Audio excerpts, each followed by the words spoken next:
श्री दुर्गा सप्तशती पाठ अध्याय 11। जय माता दी। आप सभी श्रोताओं पर माता रानी की कृपा सदा सर्वदा बनी रहे, इसी मंगल कामना के साथ आज की वीडियो का शुभारंभ करती हूँ।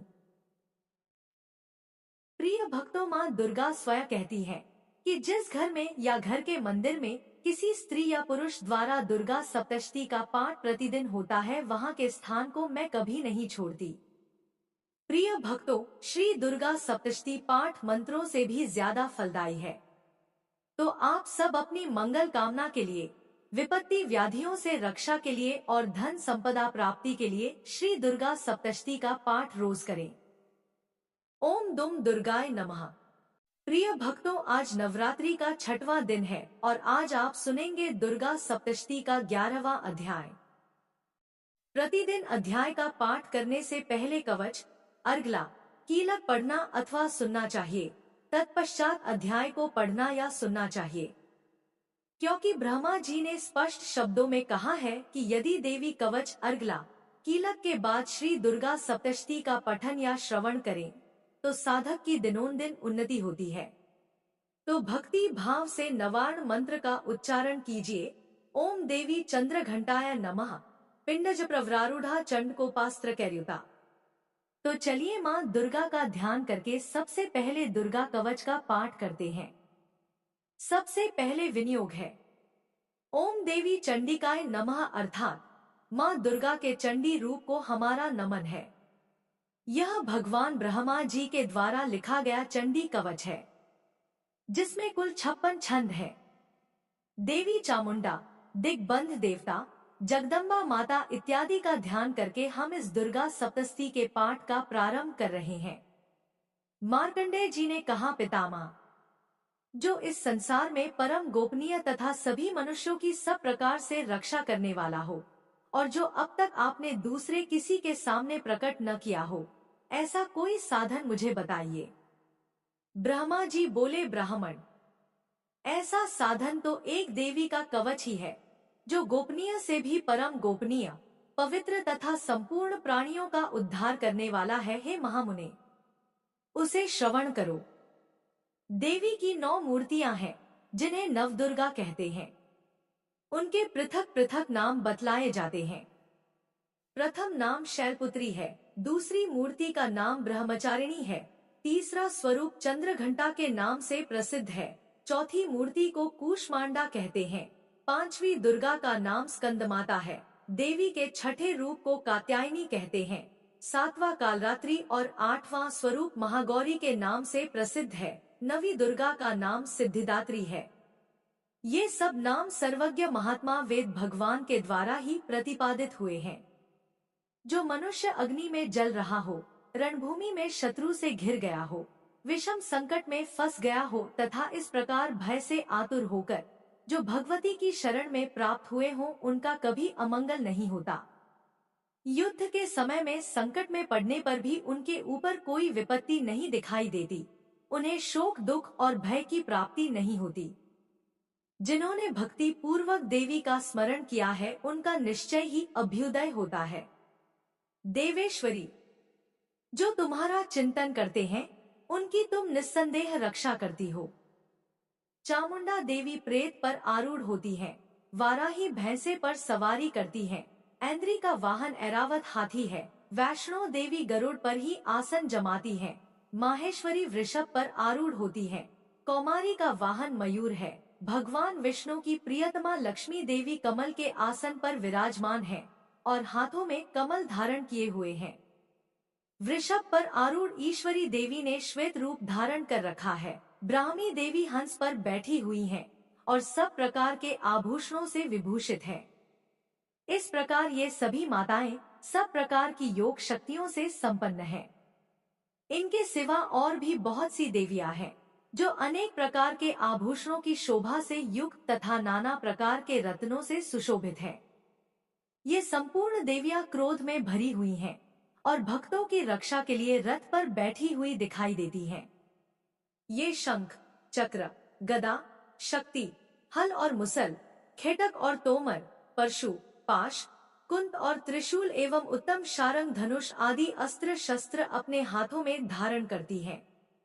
दैत्यों के शरीर का नाश करना, भक्तों को अभयदान देना और देवताओं का कल्याण करना, यही उनके शास्त्र धारण का उद्देश्य है।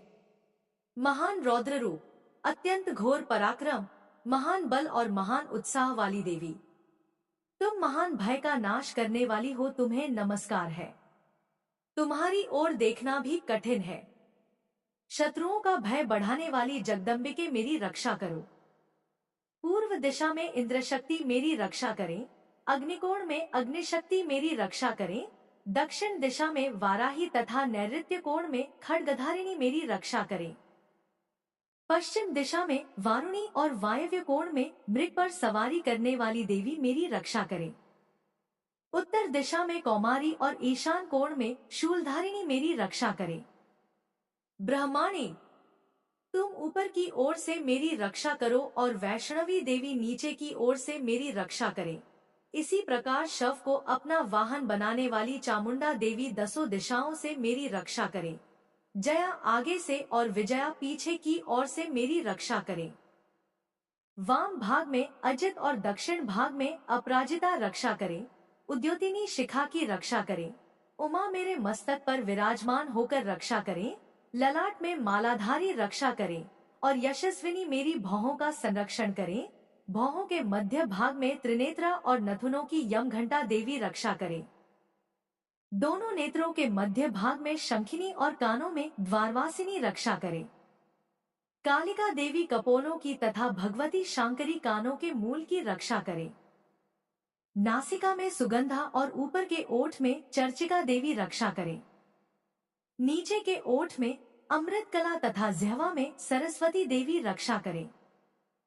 कौमारी दांतों की और चंडिका कंठ प्रदेश की रक्षा करें। चित्रघंटा गले की घंटी की और महामाया तालु में रहकर रक्षा करें। कामाक्षी ठोड़ी की और सर्वमंगला मेरी वाणी की रक्षा करें। भद्रकाली ग्रीवा में और धनुर्धरी पृष्ठवंश मेरुदंड में रहकर रक्षा करें। कंठ के बाहरी भाग में नीलग्रीवा और कंठ की नली में नलकुबरी रक्षा करें। दोनों कंधों में खड्गिनी और मेरी दोनों भुजाओं की वज्रधारिणी रक्षा करें। दोनों हाथों में दंडिनी और अंगुलियों में अंबिका रक्षा करें। शूलेश्वरी नखों की रक्षा करें और कुलेश्वरी कुक्षी अर्थात पेट में रहकर रक्षा करें। महादेवी दोनों स्तनों की और शोक विनाशिनी देवी मन की रक्षा करें। ललिता देवी हृदय में और शूलधारिणी उदार में रहकर रक्षा करें। नाभि में कामिनी और गुह्य भाग की गुह्येश्वरी रक्षा करें। पूतना और कामिका लिंग की और महिषवाहिनी गुदा की रक्षा करें। भगवती कटिभाग में और विंध्यवासिनी घुटनों की रक्षा करें। संपूर्ण कामनाओं को देने वाली महाबला देवी दोनों पिंडलियों की रक्षा करें। नारसिंही दोनों घुटनियों की और तैतसी देवी दोनों चरणों के पृष्ठ भाग की रक्षा करें। श्रीदेवी पैरों की अंगुलियों में और तलवासिनी पैरों के तलुओं में रहकर रक्षा करें। अपनी दाढ़ों के कारण भयंकर दिखने वाली दंष्ट्राकराली देवी नखों की और ऊर्ध्वकेशिनी देवी केशों की रक्षा करें। रोमावलियों के छिद्रों में कौबेरी और त्वचा की वागीश्वरी देवी रक्षा करें। पार्वती देवी रक्त, मज्जा, वसा, मांस, हड्डी और मेद की रक्षा करें। आंतों की कालरात्रि और पित्त की मुकुटेश्वरी रक्षा करें। मूलाधार आदि कमल कोशों में पद्मावती देवी और कफ में चूड़ामणि देवी स्थित होकर रक्षा करें। नख के तेज की ज्वालामुखी रक्षा करें, जिसका किसी भी मम से भेदन नहीं हो सकता। वह अभेद्य देवी शरीर की समस्त संधियों में रहकर रक्षा करें। ब्रह्माणी, आप मेरे वीर्य की रक्षा करें। छत्रेश्वरी छाया की तथा धर्मधारिणी देवी मेरे अहंकार, मन और बुद्धि की रक्षा करें। हाथ में वज्र धारण करने वाली वज्रहस्ता देवी मेरे प्राण, अपान, व्यान, उदान और समान वायु की रक्षा करें। कल्याण से शोभित होने वाली भगवती कल्याण शोभना मेरे प्राण की रक्षा करें। रस, रूप, गंध, शब्द और स्पर्श इन विषयों का अनुभव करते समय योगिनी देवी रक्षा करें तथा सत्वगुण, रजोगुण और तमोगुण की रक्षा सदा नारायणी देवी करें। वाराही आयु की रक्षा करें, वैष्णवी धर्म की रक्षा करें तथा चक्रिणी देवी यश, कीर्ति, लक्ष्मी, धन तथा विद्या की रक्षा करें। इंद्राणी, आप मेरे गोत्र की रक्षा करें। चंडिके, तुम मेरे पशुओं की रक्षा करो। महालक्ष्मी पुत्रों की रक्षा करे और भैरवी पत्नी की रक्षा करे। मेरे पथ की सुबथा तथा मार्ग की क्षेमकरी रक्षा करे। राजा के दरबार में महालक्ष्मी रक्षा करे तथा सब ओर व्याप्त रहने वाली विजय देवी संपूर्ण भयों से रक्षा करे। देवी, जो स्थान कवच में नहीं कहा गया है अतएव रक्षा से रहित है, वह सब तुम्हारे द्वारा सुरक्षित हो, क्योंकि तुम विजयशालिनी और पापनाशिनी हो। यदि अपने शरीर का भला चाहे तो मनुष्य बिना कवच के कहीं एक पग भी ना जाए, कवच का पाठ करके ही यात्रा करे।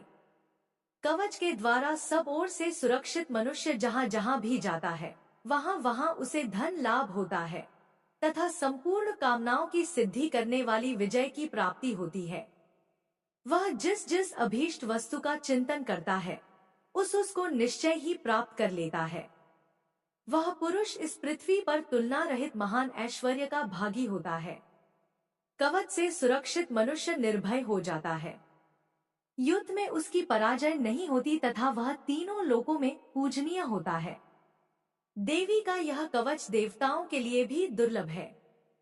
जो प्रतिदिन नियम पूर्वक तीनों संध्याओं के समय श्रद्धा के साथ इसका पाठ करता है उसे दैवी कला प्राप्त होती है तथा वह तीनों लोकों में कहीं भी पराजित नहीं होता। इतना ही नहीं, वह अमृत्यु से रहित हो 100 से भी अधिक वर्षों तक जीवित रहता है। मकरी, चेचक और कोढ़ आदि उसकी संपूर्ण व्याधियां नष्ट हो जाती हैं।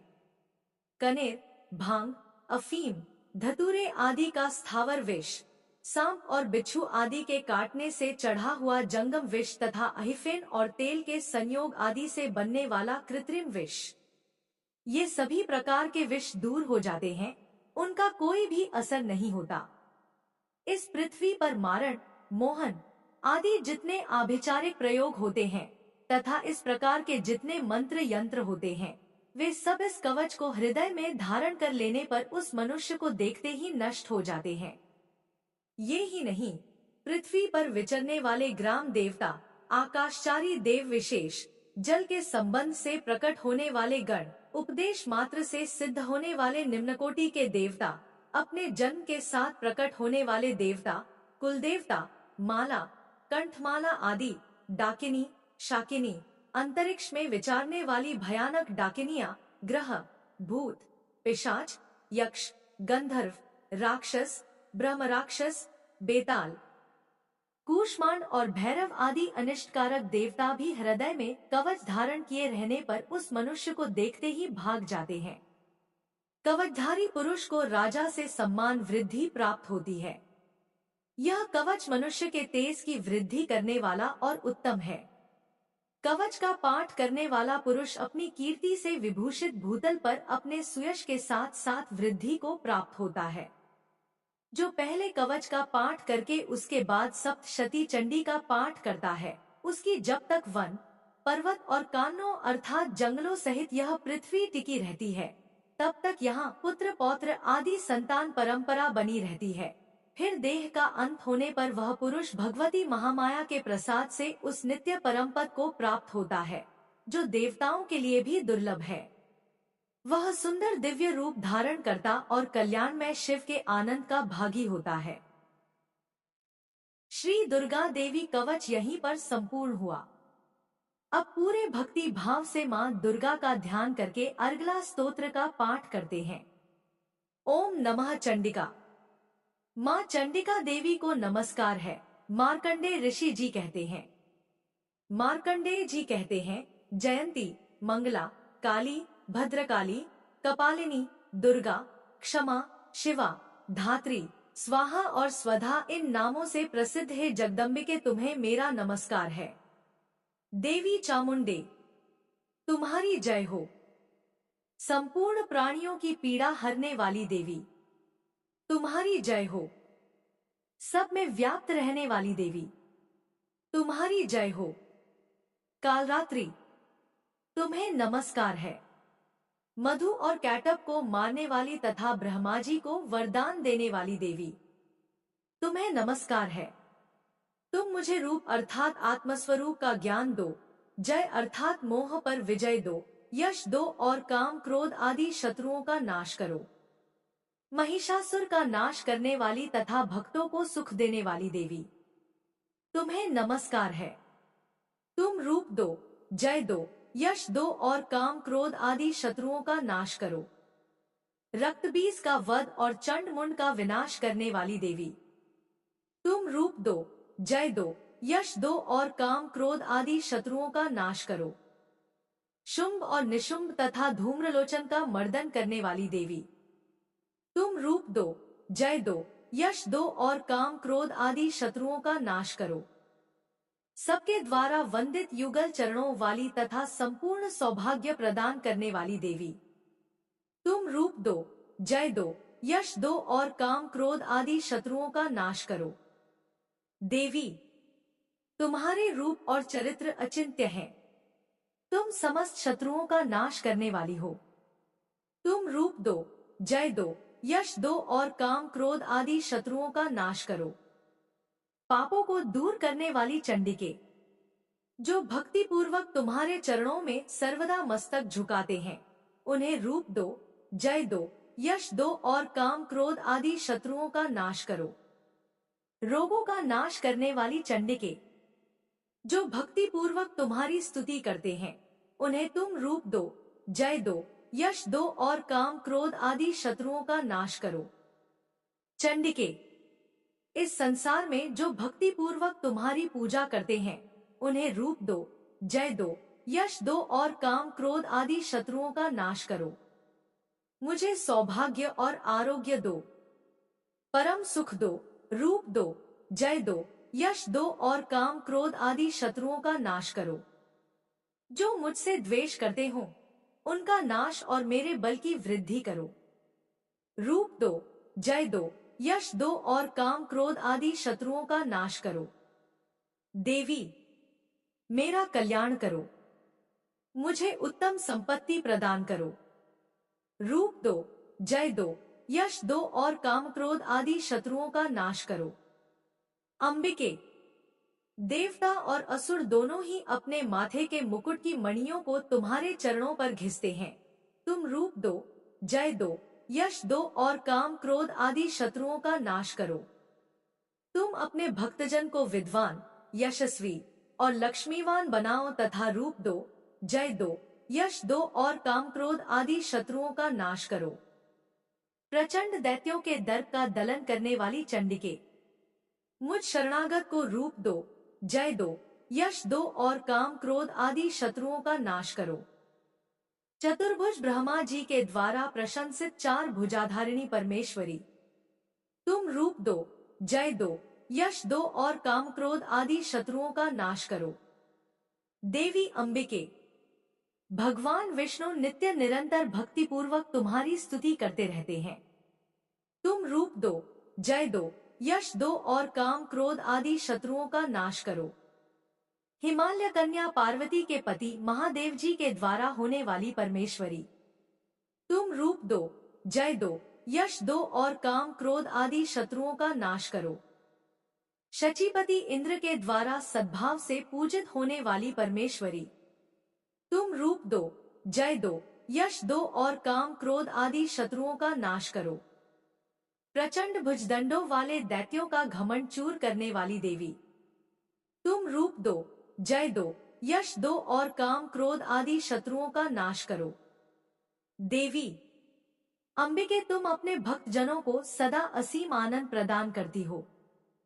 मुझे रूप दो, जय दो, यश दो और काम क्रोध आदि शत्रुओं का नाश करो। मन की इच्छा के अनुसार चलने वाली मनोहर पत्नी प्रदान करो, जो दुर्गम संसार से तारने वाली तथा उत्तम कुल में जन्मी हो। जो मनुष्य इस स्तोत्र का पाठ करके सप्तशती रूपी महास्तोत्र का पाठ करता है, वह सप्तशती की जप संख्या से मिलने वाले श्रेष्ठ फल को प्राप्त होता है।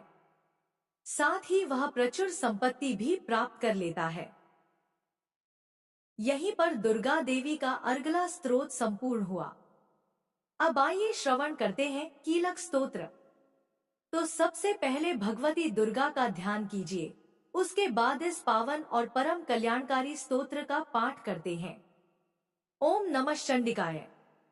मार्कंडेय जी कहते हैं, विशुद्ध ज्ञान ही जिनका शरीर है, तीनों वेद ही जिनके तीन नेत्र हैं, जो कल्याण प्राप्ति के हेतु हैं, तथा अपने मस्तक पर अर्धचंद्र धारण करते हैं, उन भगवान शिव को नमस्कार है। मंत्रों का जो अभिकीलक है, अर्थात मंत्रों की सिद्धि में विघ्न उपस्थित करने वाले शापरूपी कीलक का निवारण करने वाला है, उस सप्तशती स्तोत्र को संपूर्ण रूप से जानना चाहिए और जानकर उसकी उपासना करनी चाहिए। उसके भी उच्चाटन आदि कर्म सिद्ध होते हैं, उसे भी समस्त दुर्लभ वस्तुओं की प्राप्ति होती है।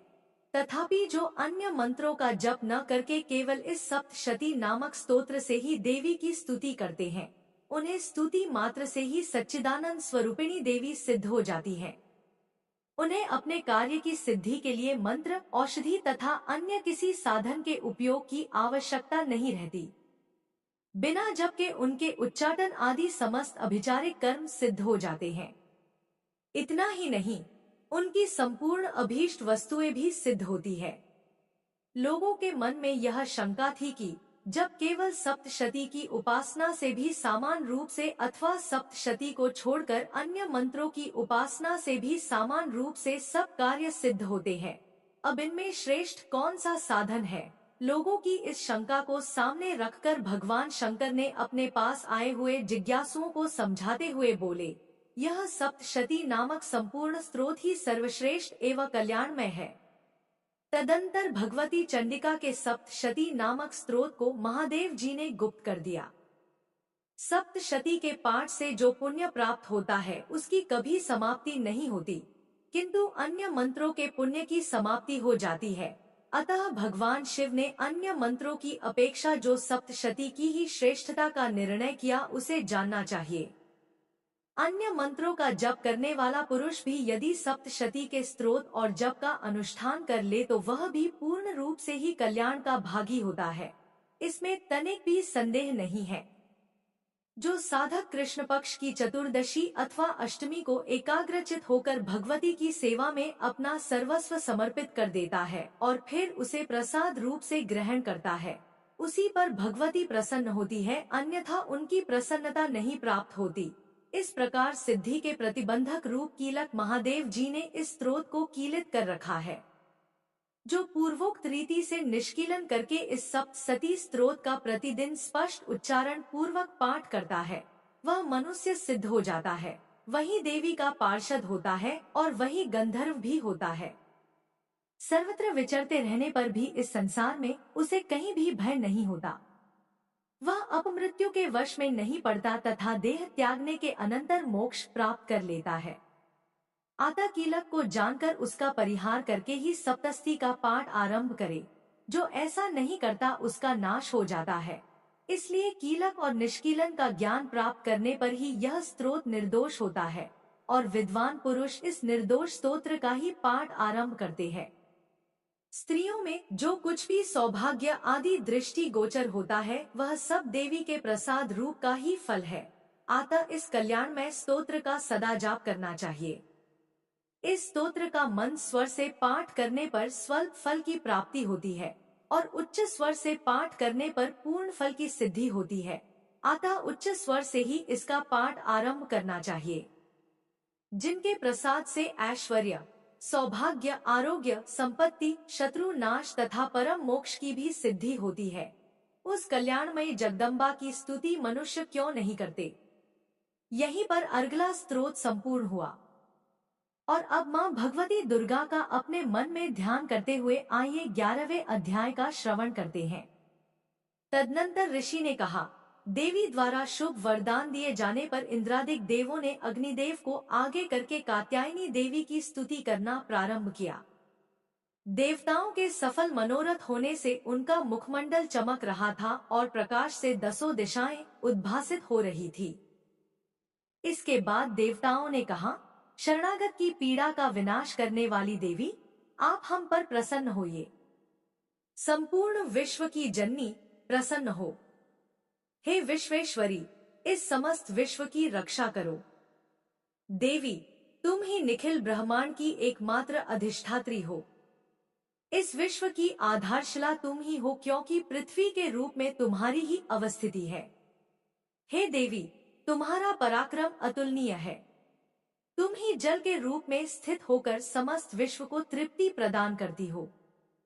तुम अनंत बलशालिनी वैष्णवी शक्ति हो। इस संसार की कारण रूपणी परामाया तुम ही हो। हे देवी, तुमने ही इस संपूर्ण जगत को मोहग्रस्त कर रखा है। तुम्हारी कृपा होने से ही जीव पृथ्वी पर रहकर मोक्ष का अधिकारी बनता है। हे देवी, तुम्हारे भिन्न भिन्न रूपों में जगत की संपूर्ण विद्याएं निहित है।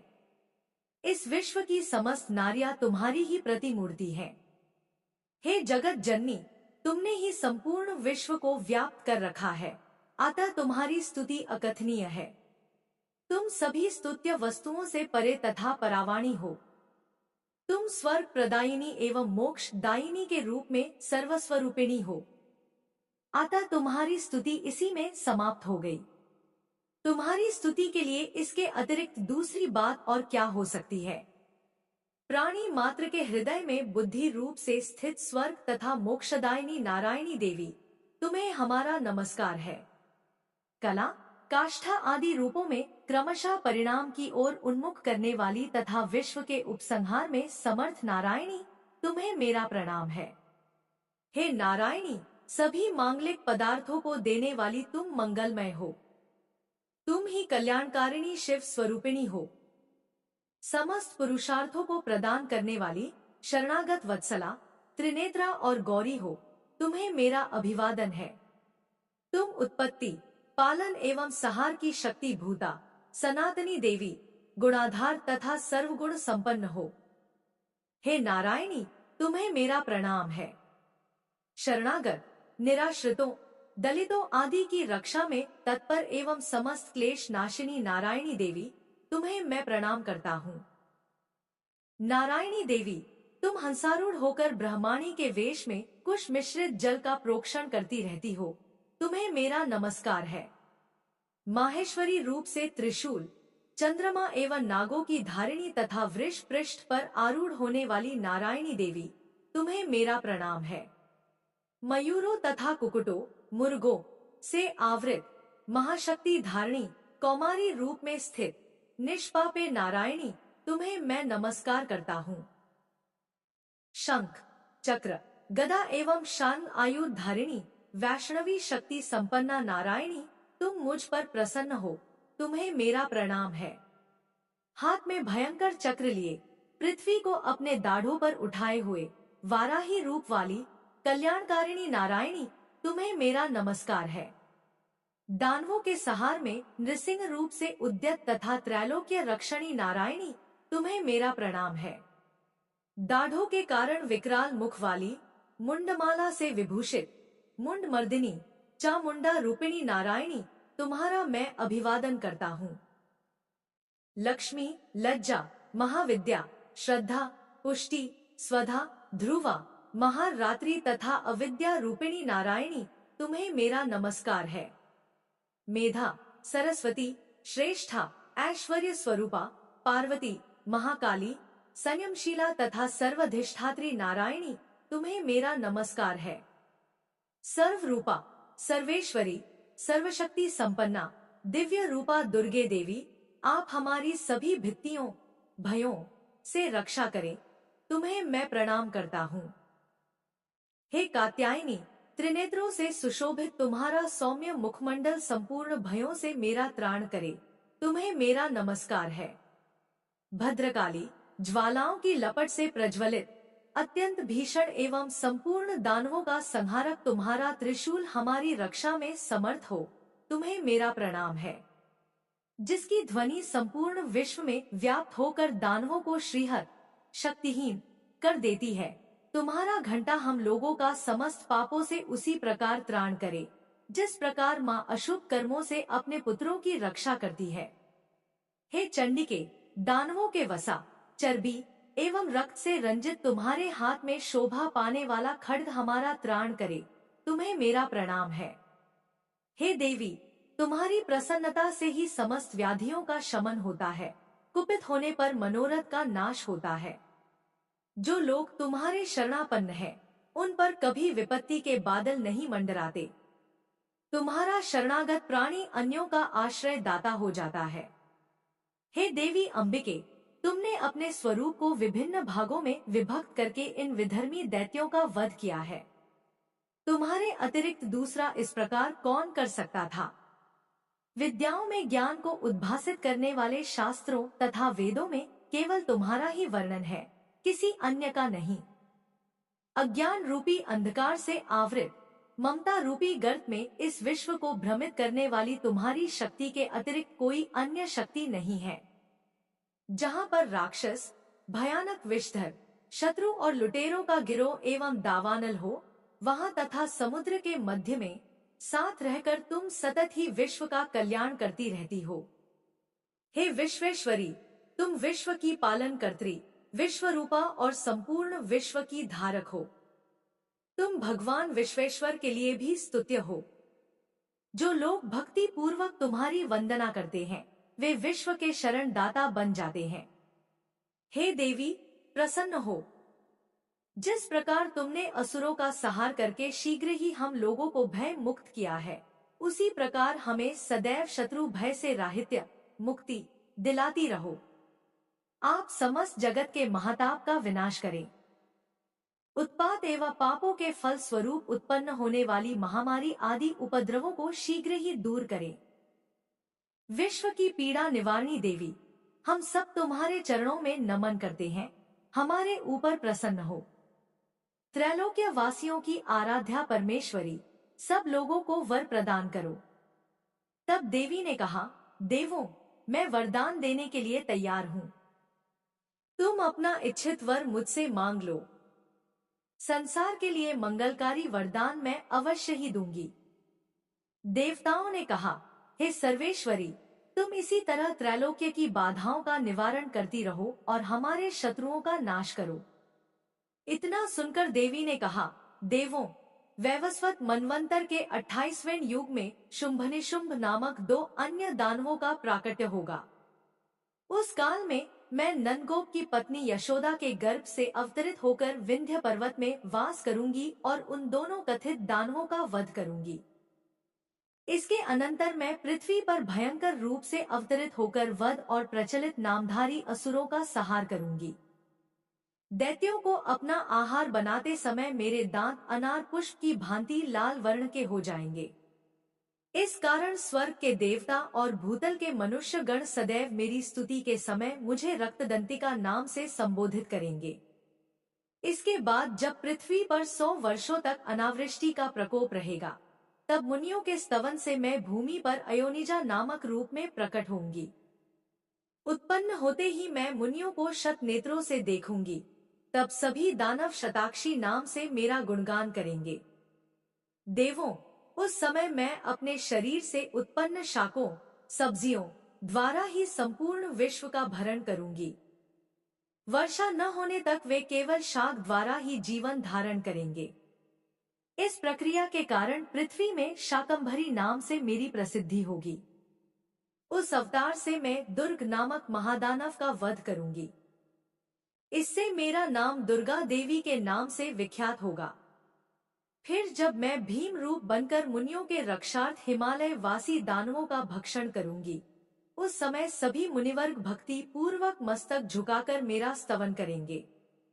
उस समय मेरा नाम भीमा देवी के नाम से विश्रुत प्रसिद्ध होगा। इसके बाद जब अरुण नामक असुर त्रैलोक्य में उपद्रव करेगा, तब मैं लोकरक्षार्थ षटपाद, 6 पैरों वाले असंख्य भ्रमरों के वेश में उनका विनाश करूंगी। उस समय सभी लोग मुझे भ्रामरी नाम से संबोधित करेंगे। इसी प्रकार मैं सदा ही आसुरी उत्पात होने पर अवतार धारण कर शत्रुओं का संहार करूंगी। इसी के साथ आज का अध्याय यहीं पर समाप्त हुआ। मिलते हैं कल फिर नए अध्याय के साथ। तब तक के लिए जय माता दी।